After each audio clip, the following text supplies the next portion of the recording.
Hi everybody, welcome back to my channel.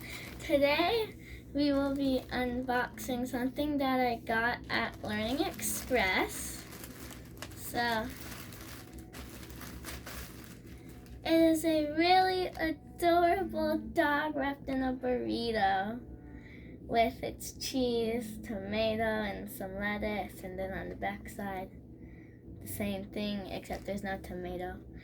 And it's really cute, and its name is Puppiroll, a ball of surprise that knows how to have fun.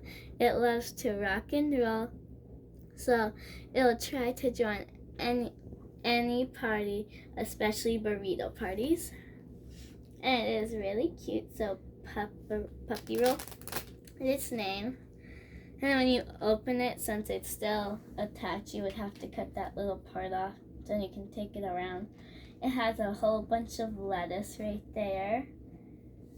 So then when you put it back in, it's very easy to re-roll. You close it and you do that. And voila, it's rolled back again. And it's really cute. It's a boy. And I really like him. So everybody, that's the unboxing of Puppiroll. See you next time.